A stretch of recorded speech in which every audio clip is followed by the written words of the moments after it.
My little radio show is called Miracles Everywhere, which is everything and everything. No matter where you are, there's an opportunity to change your mind from sad to happy, from miserable to happy, from angry to happy, from miserable to peace. It's up to you to make that choice, to choose Christ and not the ego. Now today, I want to talk about something, it's not a major topic, but something that I was thinking about recently, kind of came to mind, that I thought was a wee bit interesting. So I'm going to just blow through it here, take my time with it, and tell me what I hope it serves you. I hope it helps you. And it won't be too long, too short, be right, it will be just right. Hopefully. You'll be the judge of that, I guess. The name of the, as you see by the title, is called The Words That We Use. Now, this is not going to be a typical, I'm not here to talk about words and their creative power or something like that. No. I'm talking about 4 specific words that we use in the Course, or in the Course community, to describe the world. 4 words that we use on a regular basis to describe the world, and they're all extremely powerful, and they're all right on. The first one is the illusion. You hear it all the time, it's the illusion, it's an illusion, it's an illusion, it's an illusion, and that's right on. It is an illusion. The world is an illusion. Now, I'm not going to get into the cosmology of it all. That's for another time, because I don't have much time. And it's also, it's a whole different lecture type thing, but just, for whatever reasons, if you're not familiar with I have a whole bunch of podcasts that you could take a look at that. But you know, for just letting the world is an illusion. It's an illusion. Which means what? In actuality, or literally, or in reality, in truth, it's not here. It's just not here. The world does not exist, or at least the world as we know it does not exist. And now it's not a play on words. It's not like it exists in the same exact way, but it's got one less bird chirping. No, it's not here. It's an illusion. It is an entirely different way. In a way that you might know yourself still, but you would not know yourself as yourself. You know, it's kind of like a 2-year-old baby grows up and becomes a 40-year-old man, does not recognize himself when he sees a 2-year-old picture as himself, but he knows it's himself because his parents told him so.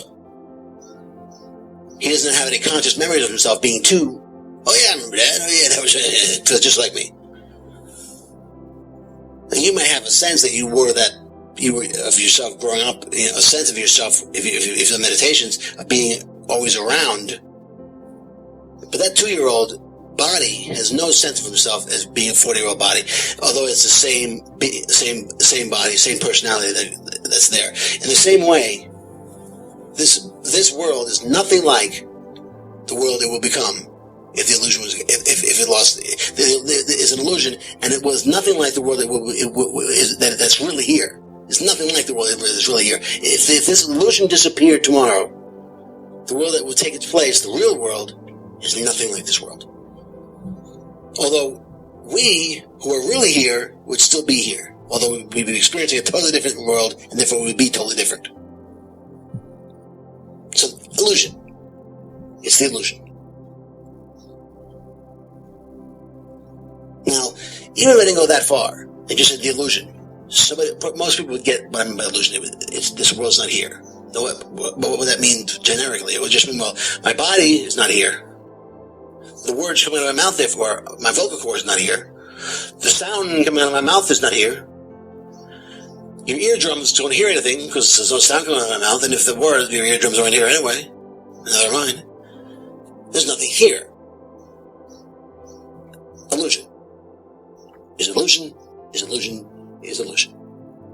Now, word number 2. Two. Delusion. Very important word. Because it leads into the third word, but before we get to the third word, to the second word. Second word starts to hit on, is very important. It tends to imply that you and me were duped. We were duped, deluded.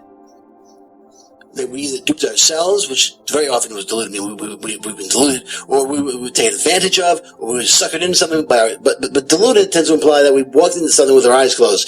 We were just blinded, we were blinded by stupid, dumb faith, or something like that, but we deluded ourselves. Or have been deluded somehow, but we were deluded. If we didn't know any better. As the Course says, we don't know what's in our best interests. So, it's not just an illusion for us to kind of play in kumbaya in. Yeah, it's an illusion. No. The point is, this is not the real world. It's not the place, it's not the kumbaya land. It's not the real place. We don't really want to stay here. Although we have no idea how to get out. Because now we've been deluded. And we've been deluded because we've been trying to get out. Because we've been trying to get out, the situation gets worse. Because we live in a land of lies, a land of delusion, a land of illusion. Land of illusion. And as we get to get out, we think, I'm getting out. Oh, the ladder falls, we're smashed, and we fall down again. And we have to get up again and try again, and we keep getting deluded again and again and again. So, delusion is important because there might be some spiritualities out there that think it's wonderful to be in the illusion. It's great to be in the illusion. There's some courses out there that I've taken in the New Thought movement that are wonderful, fantastic, but they tend to preach the idea that from the start, get on out there and take the bull by the horns and grab this illusion by the horns and you go get him. The Course said, no. This is an illusion, and first you have to face the fact that you created this, that you've been deluded, that it's a hoax. It's a big joke you put on yourself. You're here because you're hiding from what you think you've done. You're hiding from your better self. You're hiding from the God you got from God. You're deluded if you think that you're here for any other reason except that you're running from the infinite. You think you killed the infinite God himself or herself. You think that. And you don't think you think that. You think you don't think that at all. You think that's silly. You think that's dumb. Even if you don't think you think it's dumb, you do think it's dumb, and so do I. And so do all of us. Even those that don't think, I don't think that, I think that's true. No, you don't. No one does, really. My daughter said at the back, she said, Dad, I'm not haunted by this idea that I killed God. I don't carry that burden with me. She was just 11 or 12 when she said that to me. I said, but that's the problem with humanity in general. We don't carry the burden that we think we killed God. If we carry that burden, we face the facts that we killed God, and then we realize we never killed God. Right now, consciously or unconsciously, we're all facing this. We believe wholeheartedly we killed Christ, and now Christ is resurrected and coming to get us. We're deluded. Now, there's a third word. The third word is, as we are hiding, and then when we are deluded in the illusion, we've gotten crazier and crazier and crazier because we're all running around. What are we doing? We're hallucinating. We use that word a lot in the Course. Hallucinating. You know, we hear a lot of people who use that word. Christian scientists use that word a lot. A lot of the mind scientists use that word a lot. And the point of that word is to make us know that. Does it make us know what? We are hiding the hallucinations as we hide, as we run around deluding ourselves that we are actually getting away from God, that we're hiding from God, that we're hiding from the best that's within ourselves, and creating a whole so-called world out here. We're creating a whole world out here, places to live, money, fame, power, all the stuff that we have out here in the so-called world. These are all hallucinations. It's all make-believe. We're pretending that this whole world exists out here just so we can hide from God. It's like the Adam and Eve story. What's the first thing that happened after they ate from the apple? They ate from the tree of knowledge. They hid in the bushes, and we hear God say, "Where are you, Adam?" Now, what is God? God is omniscient. Does God not know where Adam is? course God knows where Adam is. But not in the imaginary, that's hallucinatory world hallucination. In Adam's new world of hallucinations, and Adam and Eve's new world of hallucination, this God could be hid from. God said, where are you, Adam? See, in this new world of hallucination, Adam was deluded into thinking that he could actually hide from God. God would actually have to go look for him. Oh, there you are. God, why are you naked? I said, don't get naked. He didn't know why he was naked. He had to ask questions. In our new world, we have a God that doesn't know where we are, but he has to find us. He's looking for us. He wants to punish us. We're guilty of things. We're no good. And eventually, he kills us. And even if you don't believe in God, something kills us. We're going to get it in the end anyway. That's the deal we made with the ego.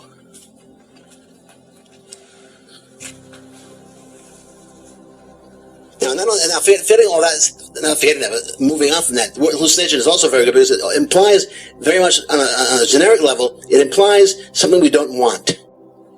We don't want hallucinations. Nobody wants to be deluded, and no one wants to have an hallucination.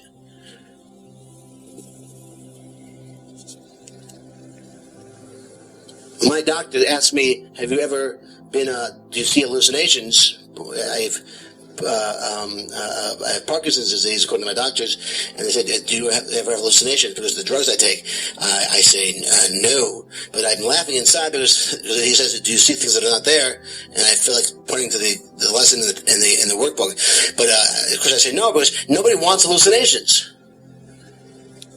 There are people who, I guess they take this medicine, they have hallucinations. I said to him, jokingly, one time, oh, darn it, I wish I could have hallucinations. He said, no, you don't want these. I didn't get into it with them, but I can imagine they have bad hallucinations. They think someone's creeping in the night or something. Or they see some shadows in the night or something. Nobody wants those kind of hallucinations. Who needs them? So when we use the word hallucination, we're saying it's a word that describes very, very powerfully what we don't want. That we're in a world we don't want. We're being deluded by it. So it's an illusion we don't want. We're hallucinating an illusion. We're being deluded by the illusion. And in this illusion that we're being deluded by, we're hallucinating. I'll say it again. In this illusion that's deluding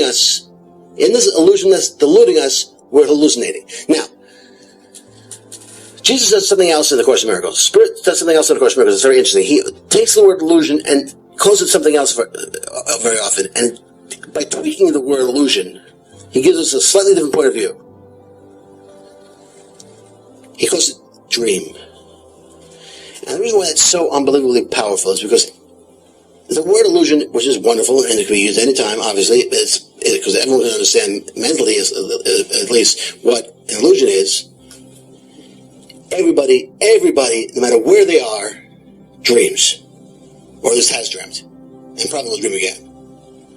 Everyone goes to sleep, has to sleep to live, and dreams, whether they remember their dreams or not. And it wouldn't take much for somebody to pretend they're in dreams.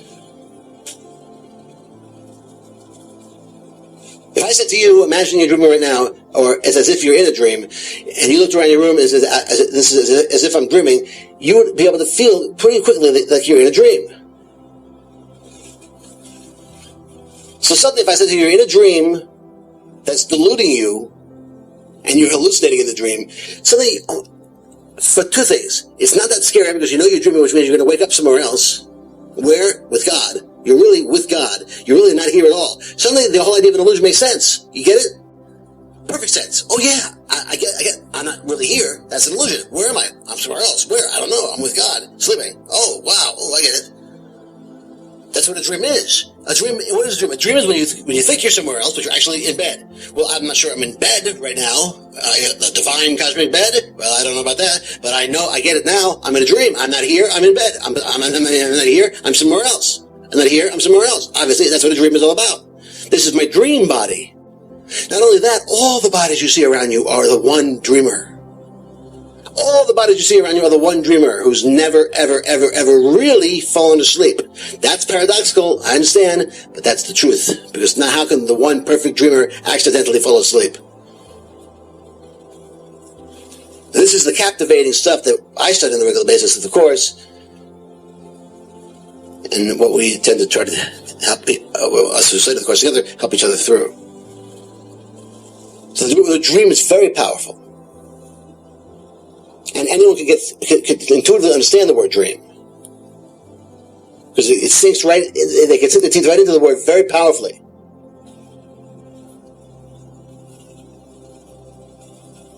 Suddenly they realize they're in a dream, the dream could be a nightmare, and then they use the word happy dream. A bad illusion? Sounds kind of weird. A bad dream? Oh, I get that. You're having a bad dream? We're having a bad dream? Why is it bad? Because we're being deluded. We're deluding ourselves by what we call the ego.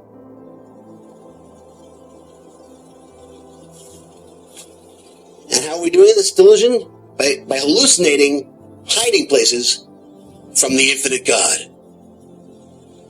And why are we hiding? Well, that goes back to the cosmology thing. But suffice it to say, we're hiding from God because we think we killed him. And why do we think we killed him? Because God being infinite oneness, the only way to multiplicity is to kill the oneness. If God is infinite in oneness and omnipresent, how can we become multiplicity unless we kill that oneness off? Infinite oneness is everywhere. So the only way to become multiplicity is to kill off infinite oneness. So we think we did that. Because we look around, we see separation, right? We see separation. But there is no separation. But there must be. Because we see separation and we believe in separation. So if we believe there is such a thing as separation, in which we do, then the infinite non-separated being must have been killed off somehow. Being wrong. We can't kill the infinite non-separated being. But we can only pretend we can pretend we did. We can delude ourselves into thinking we did. We can dream it and delude ourselves into thinking we did. We can hallucinate things, hallucinate hiding, and then hallucinate we did. Do you get what's going on here now?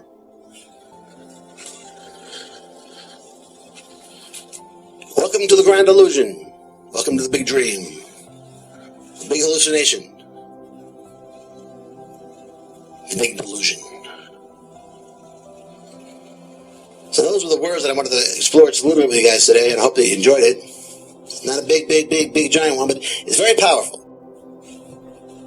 You use those words, they're not so interchangeable, but they are, but they're not exact synonyms, and they tend to have their own little place inside the Course, and they're used somewhat as synonyms, pretty much, but they're kind of fun to kind of look how you can use them.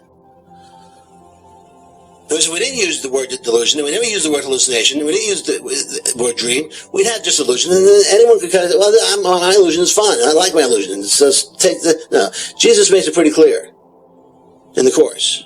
Or for those of you who are not familiar, comes with that, Spirit makes it pretty clear in the Course. Well, the Course makes it pretty clear in the Course.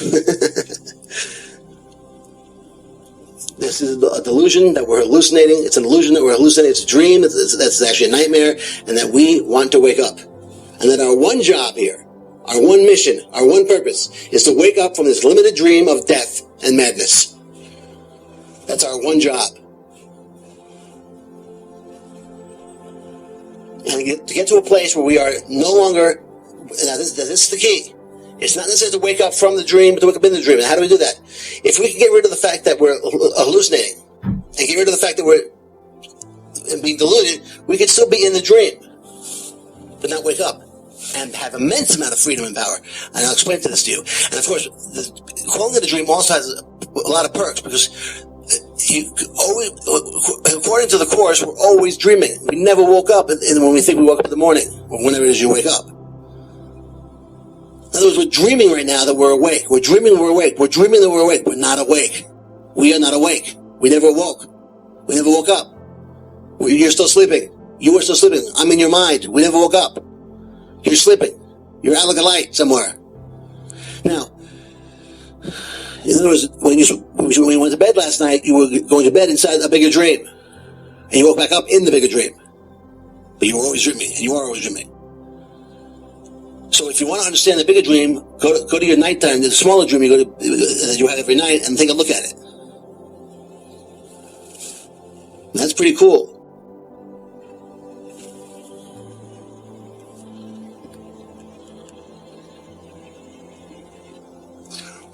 Now, what happens if you're in a dream at night, nighttime dream, your normal itsy-bitsy dream at night when you go to sleep, and you become lucid? you become aware that you're dreaming in a dream, but you don't wake up from the dream. You say in the dream, what happens? What's happened? You are no longer being deluded that you are dreaming.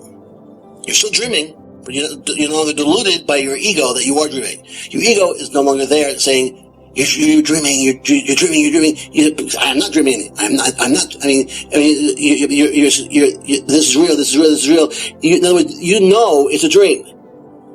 Before you woke up in the dream, you thought it was real. You thought it was absolutely real. Then you wake up in the dream and you realize you're dreaming completely. Now you have massive amounts of power. Now you're no longer hallucinating. You're no longer being deluded. You're just in the illusion. You're just in the dream. Free as a bird. Free to do whatever it is you want to do. Be anyone you want to be anywhere you want to be. Do anything you want to do. It's all you. It's all up to you. Everything around you is you. And everything is you. And that's what's going on here. If we could just get rid of the hallucinations, get rid of the delusion part, and just realize it's all a dream and nothing but a dream, you'd wake up completely, you realize everything is you. And everything is me.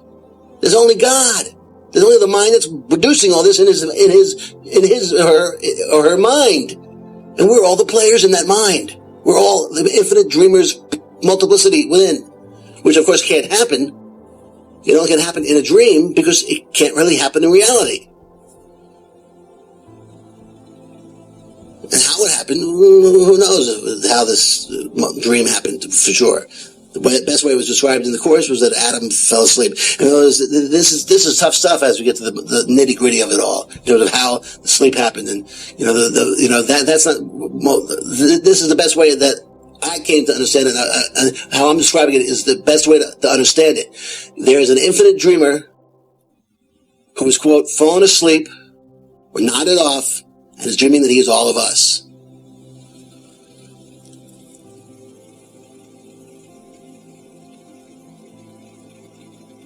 And we are this dreamer.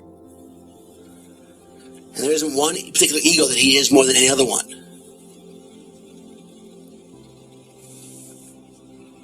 Now for some, we like to say Jesus Christ plays the part of the initial and first one, or most popular one who took a nation, made it popular. I feel the word, the term to use, but anyway, made it very popular. The whole anything is possible movement by overcoming the cross. But bottom line is that we can overcome this being deluded. We can overcome the hallucination by just wiping them out and realizing you're in a dream, you're in an illusion, and suddenly the dream is no longer a nightmare.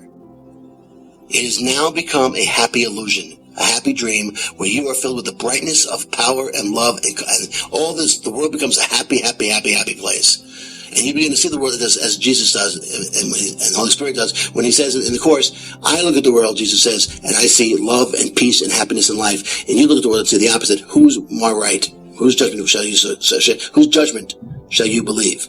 Whose judgment shall you secure as your own? And obviously, it's his, but you have to be able to do that. And the only way you can do that is accepting the fact that you're in a dream, that you are dreaming. And you don't have to accept it. You have to understand it. You have to work the Course and see how it works for you, and that will be the proof. Now, there are other ways, biologically, of understanding that everything is our thoughts and perceptions. That's true biologically, scientifically. Any way you look at it, you're always dealing with thoughts and perceptions.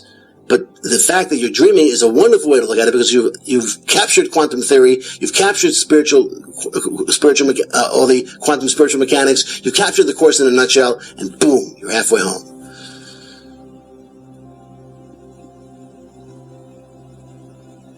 So when you look around yourself and you just realize you're dreaming, how do you capture that dream mentality? As quickly as possible. Anything you're not looking at, anything you're not thinking about, doesn't exist in a dream. Am I right? If you're dreaming, only that which you're looking at, thinking about, or aware of, only that what you're experiencing with your so-called dream senses, only that which you're experiencing with your dream senses exists. Everything else does not exist in a dream. Right? I'll say it again. Anything that you're not experiencing with your dream senses in a dream does not exist. And therefore, literally, And therefore, only that which is experienced, all that exists for you is that which you're experiencing in the here and now with your dream senses. Everything else does not exist at all. It's like just like abyss. That's the dream.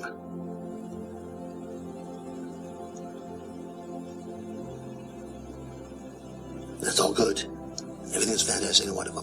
God bless you all. Amen, amen. I love you. Bye-bye.